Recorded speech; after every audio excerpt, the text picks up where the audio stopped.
হিরণ আমাকে বেশ কয়েকবার ফোন করেছে বিজেপিতে যোগদানের জন্য। গ্রামের বাড়িতে যেতেই দাদা দেবকে নিজের মুখে জানালেন ভাই। দেব তাকে জানিয়েছেন যে মন চাইলে অবশ্যই জয়েন করতে পারো।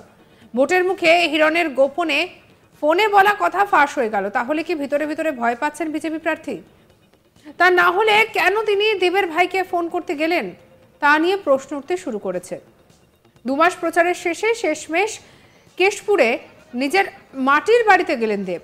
পরিবারের সদস্যরা উলু দিয়ে দই খাইয়ে গলায় মালা পরিয়ে বাড়িতে বরণ করলেন সুপারস্টারকে। কয়েক মুহূর্তের জন্য গম গম করে গোটা এলাকা, আর তাকে দেখতে তখন লোকে লোকারণ্য। পাশ থেকে দাদা মাননীয় সাংসদ সম্বোধন করতেই ঝাঁঝিয়ে উঠলেন দেব। তৃতীয় পর্বের লোকসভা নির্বাচনের জন্য তৃণমূলের ঘাটাল লোকসভা কেন্দ্রের প্রার্থী হয়ে প্রায় 2 মাস ধরে প্রচার করে চলেছেন দেব তথা দীপক অধিকারী। অবশেষে প্রচারের শেষ পর্বে মঙ্গলবার বিকেলে কেশপুরের মহিষদা গ্রামে নিজের মাটির বাড়িতে হাজির হলেন দেব তথা দীপক অধিকারী। সিপিএমের ঘাঁটি মহিষদা গ্রাম যথেষ্ট আপ্যায়ন করেই গ্রামে গ্রহণ করলেন বাসিন্দারা দেবকে।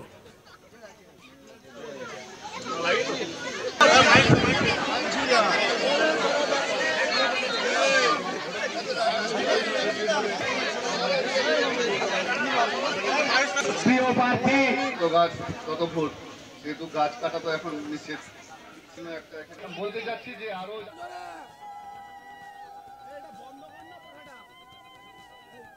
মঙ্গলবার বিকালে মহিষদা গ্রামে হাজির হয়েছিলেন দেব।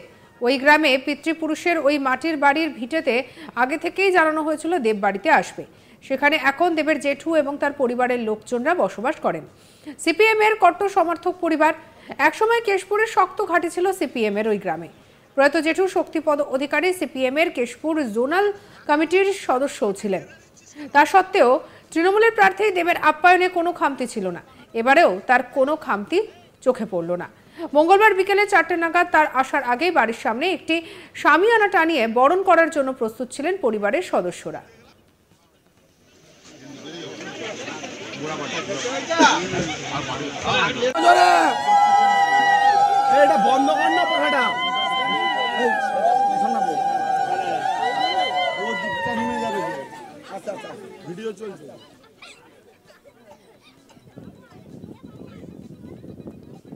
বাড়িতে আসতে উলু দিয়ে বরণ ডালা এগিয়ে নিয়ে গিয়ে বরণ করে বাড়িতে তোলা হলো তাকে। এরপর বাড়িতে ঢুকে কিছুক্ষণ চা পান করলেন। জেঠিমা সহ সকলের সঙ্গে বেশ কিছুটা সময় কাটান তিনি। ততক্ষণে গ্রামের বহু মানুষ ভিড় করতে শুরু করেন এবং দেবের সেই বাড়ির সামনে মানুষের ভিড় হতে শুরু করে। কিছুক্ষণ বক্তব্য রাখেন গ্রামবাসীদের উদ্দেশ্যে। এদিন দেবের কাছে হাজির হয়েছিলেন দেবের জ্যাঠতো ভাই বিক্রম অধিকারী। বিক্রম দাদাকে কাছে পেয়ে হিরণ চট্টোপাধ্যায়ের নামে অভিযোগ করেন। বলেন, হিরণ আমাকে বেশ কয়েকবার ফোন করেছেন বিজেপিতে যোগদানের জন্য। গ্রামের বাড়িতে যেতেই দাদা দেবকে নিজের মুখে জানালেন ভাই। দেব তাকে জানিয়েছেন যে মন চাইলে অবশ্যই জয়েন করতে পারো। গ্রামের বাড়ির স্মৃতিচারণ করতে গিয়ে আবেগ তাড়িত হয়ে পড়েন দেব। দেব বলেন, অনেকদিন পর বাড়ির লোকেদের সঙ্গে দেখা করার জন্য এলাম। অবশ্যই গ্রামবাসীদের সঙ্গেও দেখা করা আমারটা প্রয়োজন ছিল। গ্রামের মানুষের সঙ্গে অনেক কিছু করতে পেরেছি, অনেক কিছু বাকি রয়েছে, চেষ্টা করব। এলাকায় শান্তি রাখার যথাসাধ্য চেষ্টা করেছি। তাই সবার কাছে আশীর্বাদ চাইছি, যদি মনে হয় তবে ভোট দেবেন। কি বলছেন দেব শোনাবো। কোথাও যেন গত 10 বছর ধরে দলে হয়ে বিভিন্ন জায়গায় গেছি, প্রচারে অনেক কিছু বলেছি, এই ফাইনালি কোনো শব্দ খুঁজে পাচ্ছি না নিজের বাড়িতে এসে। কি বলবো কি বলবো না এটাই বলবো যে অনেকগুলো স্মৃতি আছে বাড়ি, এই আটচালাতে এখানে খড়ের গাদা থাকতো, ওই দিকটা এই পুকুর, তারপর ওই দিকটা এটাই বলবো ছোটবেলাতে অনেকটা সময় এখানে কেটেছে। এটাই ভালো লাগছে যে রাস্তা দিয়ে কালকে হাঁটা যেত না, এখন সব রাস্তাঘাট হয়ে গেছে এবং অনেকটাই কাজ করেছি, অনেকটা কাজ হয়নি, এটাও সত্যি। নিজের গ্রাম এটা বলবো নাকি আমাকে ভোটটা দিতে হবে, কিন্তু যদি মনে করেন তাহলে আশীর্বাদ করবেন যেন মাথা উঁচু করে বাঁচতে পারি, মানুষের পাশে থাকতে পারি এবং মানুষের কাজ করতে পারি, এইটুকু আর কি। ভালো থাকবেন, ভালো থাকবেন, ভালো থাকবেন সকলে। আমার বাড়িতে আসার শুরুতেই কথা ছিল, আমার এখনো মনে আছে ওই দিন প্রচন্ড ঝড় বৃষ্টি হয়েছে, আমার আসার কথা ছিল এবং সেই ঝড় বৃষ্টির জন্য আমরা আসতে পারিনি। তো তার প্রত্যেক দিন কিছু না কিছু প্ল্যান থাকে। তো আমি ভাবলাম প্রথমটা যদি না করতে পারি লাস্টের দিকে যাবো, যদি নির্বাচন যাবে সেখানে আমাকে শেষ আশীর্বাদটা দরকার, কারণ আমি এখান থেকে শুরু করি আমার প্রচার। মার্জিনটা আমার মনে হয় এটা ওই পোড় খাওয়া রাজনীতিটা কথা বলে। আমি যে সৌজন্য রাজনীতি করি আমাকে জেতাটাই যথেষ্ট। অনেক বেশি মার্জিনের চক্করে বেশি মারপিটটা শুরু হয়। তো এই মারপিটের মধ্যে আমি বিশ্বাস করি না। মার্জিন যতই হোক না, একটা ভোট হলেও জিতবো আমাকে। আমার মনে হয় জেতার পর গ্রামে আমার মনে হয় গ্রামের মানুষের কথা শোনার জন্য আমি জিতেছি। জেতার পর আমি কী বলবো সেটা ইম্পর্টেন্ট না, মানুষ কী চায় সেটা ইম্পর্টেন্ট। আমার কাছে দাবি ছিল অনেক দিনের দাবি এই রাস্তাটা, এই মেন রাস্তা থেকে আমরা এখান থেকে সমস্ত রাস্তা কভার করেছি। পিচ রাস্তা যেটা বাস স্ট্যান্ড থেকে শুরু হয় এবং গ্রামে গ্রামে যে কানেক্টিং রোড সেগুলো আমরা পাকা করেছি। এবং আমার মনে হয় অনেক কাজ হয়েছে। 12খানা রাস্তা কমপ্লিট জি স্যার। সেই জায়গা থেকে আমার এটা সবচেয়ে বেশি দরকার, মানে মানুষের হচ্ছে রাস্তা এবং জল, এই দুটো জিনিস মানুষ পরিষেবা চায়। এবং বাড়ির পাশে রাস্তাটা ভালো হয় এবং বাড়িতে যেন জল 24 ঘন্টা থাকে। এইটা যদি যে কোনো নেতা যদি করে দেয় তাকে আর বেশি খাটতে হয়। তো আমরা চেষ্টা করেছি মহিষদার যে আমাদের গ্রামটা সেখানে আমরা চেষ্টা করেছি পরিষেবা দেওয়ার জন্য। এটা আমার ডিপার্টমেন্ট না, তুমি বলো না কি হিরণকে জবাব দিতে হবে, মানুষের কাছে কি সেগুলো আমি নির্বাচন কমিশন বলবে, সেখানে আমি আর কি। তাও এই ভোটের 5 দিনের মাথায় হঠাৎ করে দিলেন।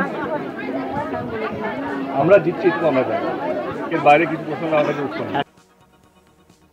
এদিন দেবের জ্যাঠতো দাদা সুজিত অধিকারী দেবের সামনে মাইক্রোফোন নিয়ে বক্তব্য রাখার শুরুতেই দেবকে মাননীয় সাংসদ সম্বোধন করতেই একেবারে ঝাঁঝিয়ে ওঠেন দেব। দাদার মুখ থেকে মাননীয় সাংসদ শুনতে চাননি তিনি, কি বলছেন শুনব। গ্রামে একটা বৈদ্যুতিক চুল্লি যাতে হয় সেটা দেখার জন্য, কারণ ইলেকট্রিক চুল্লি আছে। আর সাংসদ যেহেতু বলেছে যত গাছ তত ভোট, যেহেতু গাছ কাটা তো এখন নিষেধ, সেহেতু আর কি গাছের তো খুবই সমস্যা। সেই জন্য একটা এখানে আমাদের ইলেকট্রিক চুল্লি করে দিলে জনগণের খুব সুবিধা হয়। আর গ্রাম ঢোকার আগে একটা আস্তানা আছে, কবরস্থান আছে, সেটাকে যদি সংস্কার করা হয় তাহলে সবাই সেখানে বিশেষ বিশেষ দিনে তাদের আত্মীয়দের আত্মার শান্তি কামনা করতে পারে। এরকম একটা পুকুরও আছে, বড় পুকুরের ধারে গোরস্থানটা আছে, যদি ওইটা করা যায় এমপি ফান্ড থেকে। আর এই নিয়ে আমাদের কালিকার কি রিপোর্ট দেখাবো আপনাদের। টানা 2 মাস ধরে ঘাটা লোকসভা কেন্দ্রের বিভিন্ন জায়গায় প্রচার করে চলেছেন তৃণমূলের তারকা প্রার্থী দেব তথা দীপক অধিকারী। এরপর কাজের ফাঁকে সময় পেয়ে কেশপুরে প্রচারের মাঝে হাজির হলেন নিজের মাটির বাড়ি পিতৃভূমি কেশপুরের মহিষদা গ্রামে দেব তথা দীপক অধিকারী। আর পরিবারের ছেলে বাড়িতে আসছে জেনে আয়োজন ছিল বিশেষ। পুরনো রেওয়াজ অনুযায়ী বাড়ির ছেলেকে বাড়ির বাইরে দই খাইয়ে বরণ করে উলু দিয়ে বাড়িতে টেনে নিলেন পরিবারের জেঠিমা থেকে পরিবারের অন্যান্য সদস্যরা। দেব আসছে জেনে বাড়িতে আগে থেকেই বাড়ির সামনে সাংমিয়ানা টাঙানো হয়েছিল, কারণ জানতেন পরিবারের লোকেরা বহু গ্রামের লোকজন ভিড় করবেন। পরিকল্পনা মতো বা আগে থেকেই প্রত্যাশা মতো বহু মানুষই ভিড় করে। সঙ্গে রাখুন আজ তাক বাংলাকে, সাবস্ক্রাইব করতে ভুলবেন না।